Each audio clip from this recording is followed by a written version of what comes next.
การรับโทรศัพท์เปิดคอมพิวเตอร์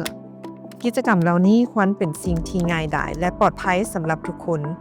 บ่ว่าเจ้าจะแม่นไผก็ตามแต่ว่าโลกแห่งดิจิตอลยังเต็มไปด้วยความเสี่ยงเพียงแต่เข้าสู่ระบบก็สามารถถูกข่มขู่และล่วงละเมิดได้ตลอดเวลามันเป็นเหตุการณ์ซ้ำเก่าแต่ว่าในรูปแบบการใหม่เป้าหมายก็ยังแม่นแม่หญิงเด็กน้อยผู้ที่มีความพิการ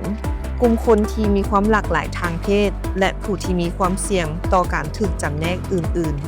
ๆเทคโนโลยีมีประโยชน์หลายอย่างในชีวิตและอนาคตของพวกเขาเทคโนโลยีแม่นเครื่องมือในการปรับปรุงสุขภาพการศึกษาและอาชีพฉะนั้นมันบ่ควรกลายเป็นเครื่องมือเพื่อการกระทำที่เป็นอันตรายความรุนแรงบนพื้นฐานทางเพศด้วยการนำใช้เทคโนโลยีหรือ TFGBV แม่นการก่อความรุนแรงที่กระทำโดยบุคคลหรือกลุ่มคนใดหนึ่งรวมทั้งการซ้ำเติมและการนำข้อมูลไปเผยแพร่โดยนำใช้เทคโนโลยีข้อมูลข่าวสารและการสื่อสารหรือสื่อดิจิตอลต่อกับบุคคลใดหนึ่งบนพื้นฐานทางเพศของเขาเจ้าเมื่อโลกของพวกเขาหันเป็นดิจิตอลหลายขึ้นวิธีการและช่องทางในการก่อความรุนแรงบนพื้นฐานทางเพศก็เปิดกว้างขึ้นพวกเขากำลังเผชิญต่อการเพิ่มขึ้นของการนำใช้เทคโนโลยีและเวทีออนไลน์เพื่อเป็นอาวุธในการโจมตีแม่หญิงและเด็กน้อยบนพื้นฐานทางเพศของเขาเจ้าความรุนแรงเหล่านี้สามารถแทรกซึมเข้าในบ้านบ่อนนอนบ่อนเฮ็ดเวียกและโรงเรียนสิ่งเหล่านี้บ่มีขอบเขตจำกัดหรือหัวกั้นระหว่างเขตแดนทางภูมิศาสตร์การกระทำรูปการนี้อาจเริ่มจากสื่อสังคมออนไลน์และก้าวไปสู่แบบซึ่งหน้าหรือในทางกลับกันแบบซึ่งหน้าไปสู่แบบออนไลน์ซึ่งปัจจุบันเริ่มต้นแก่การล่วงละเมิดที่เป็นอันตรายอย่างต่อเนื่องและสามารถกลายเป็นการก่อความรุนแรงที่ร้ายแรงที่สุดได้เช่นการฆาตกรรมแม่หญิงความรุนแรงบนพื้นฐานทางเพศด้วยการนำใช้เทคโนโลยีมีหลากหลายรูปแบบการเปิดเผยข้อมูลส่วนตัวโดยบ่ได้รับการยินยอม doxing แม่นการเผยแพร่ข้อมูลส่วนตัวและข้อมูลที่ละเอียดอ่อนของผู้อื่นโดยบ่ได้รับอนุญาตเช่นที่อยู่หรือบ่อนเฮ็ดเวียกเบอร์โทรศัพท์อีเมลหรือข้อมูลเกี่ยวกับครอบครัวกลุ่มชุมนุมทางไซเบอร์ม็อบแม่นกลุ่มพวกโจมตีขนาดใหญ่ที่เต้าโฮมและประสานงานกันในสื่อออนไลน์เพื่อข่มขู่ดูถูกหรือใช้คำว่าที่เกียจชังเพื่อล่วงละเมิดบุคคลเป้าหมายการล่วงละเมิดโดยใช้รูปภาพแม่นการนำใช้รูปภาพโดยส่วนใหญ่แม่นรูปภาพที่สื่อถึงทางเพศเพื่อทำลายศักดิ์ศรีขูดรีดคุกคามหรือสร้างความอับอายแก่บุคคลใดหนึ่งซึ่งรูปการนี้รวมถึงการเผยแพร่รูปภาพลับทางเพศโดยบ่ได้รับการยินยอมการล่วงละเมิดด้วยสื่อลามกเพื่อแก้แค้นและเนื้อหาเกี่ยวกับการล่วงละเมิดทางเพศเด็กการปลอมเป็นบุคคลอื่นในสังคมออนไลน์ Online Impersonation แม่นการสร้างบัญชีปลอมเพื่อลักเอาตัวตนของบุคคลใดหนึ่งด้วยจุดประสงค์ที่เป็นอันตรายเช่นทำร้ายชื่อเสียงหรือข่มขู่ต่อความปลอดภัยของเขาเจ้า Sextortion แม่นรูปการหนึ่งของการข่มขู่หักหลังทางออนไลน์โดยบังคับให้บุคคลร่วมกิจกรรมทางเพศเรียกร้องเอาเงินหรือรูปภาพลับเพื่อแลกกับการบ่เผยแพร่ข้อมูลส่วนตัวการติดตามทางไซเบอร์แม่นการลักติดตามหรือแสวงหาบุคคลใดหนึ่งในรูปแบบข่มขู่และอย่างต่อเนื่องด้วยการนำใช้เทคโนโลยีและสามารถนำไปสู่การสะกดรอยตามแบบซึ่งหน้า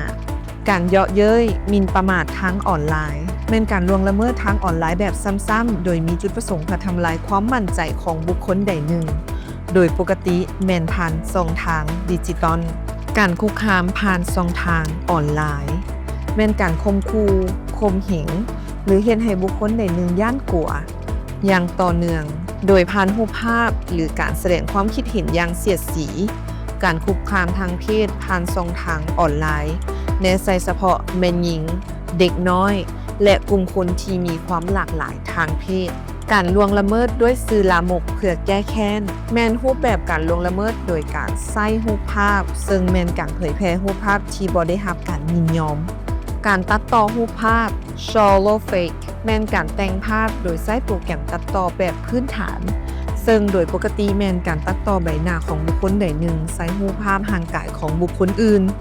รูปแบบที่ซับซ้อนขึ้นแม่นการนำใช้เครื่องมือปัญญาประดิษฐ์ AI ซึ่งเอิ้นว่า Deepfakes หรือการปลอมแปลงรูปภาพหรือวิดีโอความรุนแรงบนพื้นฐานทางเพศด้วยการนำใช้เทคโนโลยีส่งผลกระทบทางด้านสุขภาพความปลอดภัยสังคมและเศรษฐกิจต่อแม่หญิงและเด็กน้อยต่อครอบครัวและชุมชนของพวกเขาและต่อสังคมโดยรวมเมื่อแม่หญิงและเด็กน้อยปิดกั้นตนเองเพื่อป้องกันความรุนแรงบนพื้นฐานทางเพศ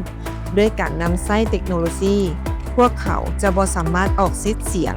และส่งผลกระทบต่อการเป็นอยู่ที่ดีของพวกเขาเจ้าองค์การสหประชาชาติกองทุนสำหรับประชากรองค์การ UNFPA ตอบโต้ความรุนแรงบนพื้นฐานทางเพศด้วยการนำใช้เทคโนโลยีผ่านแผนงานทั่วโลกที่เอิ้นว่าการสร้างพื้นฐานที่ปลอดภัยในทุกหนแห่งแผนงานที่เริ่มนี้สนองการบริการตอบโต้ทางสังคมด้านสุขภาพและความยุติธรรมให้แก่ผู้รอดชีวิตโดยอิงใส่ความต้องการเวลาและสถานที่ที่เขาเจ้าต้องการแผนงานดังกล่าวตอบโต้ความรุนแรงบนพื้นฐานทางเพศด้วยการนำใช้เทคโนโลยีโดยการป้องกันก่อนการเกิดเหตุการณ์ด้วยการส่งเสริมการเพิ่มทักษะความรู้ด้านดิจิทัลและรับประกันว่าเทคโนโลยีถูกออกแบบขึ้นมาด้วยความปลอดภัยและรับประกันความเป็นส่วนตัวเป็นหลักอยู่สปป.ลาวผู้รอดชีวิตจากความรุนแรงบนพื้นฐานทางเพศด้วยการนำใช้เทคโนโลยี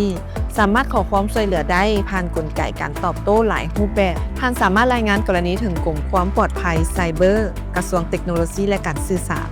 ซึ่งช่วยดำเนินการสืบสวนเก็บกำหลักฐานออนไลน์และขอความยินยอมจากผู้รอดชีวิตในการส่งต่อคดีหาตำรวจเพื่อดำเนินคดีในขั้นตอนต่อไปผู้รอดชีวิตยังสามารถรายงานโดยตรงกับตำรวจโดยเฉพาะเมื่อรู้สึกว่าถูกข่มขู่ต่อความปลอดภัยสงสัยว่ามีกรณีการฆ่ามนุษย์หรือการบังคับเฮ็ดเวียกทางเพศสหพันธ์แม่หญิงลาวให้บริการสายด่วนแห่งชาติตลอด24 ชั่วโมง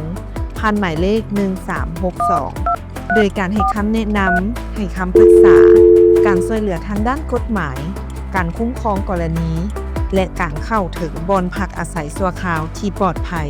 การช่วยเหลืออื่นๆอีกแมนสายด่วนเพื่อปรึกษาทางด้านจิตใจของศูนย์กลางสาวหนุ่มประชาชนปฏิวัติลาวผ่านหมายเลข1554สำหรับไว้หนุ่มหญิงและเด็กหญิงที่ซ่อหาการช่วยเหลือทางด้านจิตใจและสายด่วนของศูนย์สุขภาพพัฒนาแม่หญิงและวัยหนุ่มนครหลวงเวียงจันทน์ที่หมายเลข1361สำหรับผู้หญิงและ137สำหรับผู้ชายเพื่อปรึกษาเกี่ยวกับสุขภาพทางเพศและสุขภาพเจริญพันธุ์ทุกคนมีสิทธิ์ที่จะรู้สึกปลอดภัยตลอดเวลาและอยู่ทั่วทุกแห่ง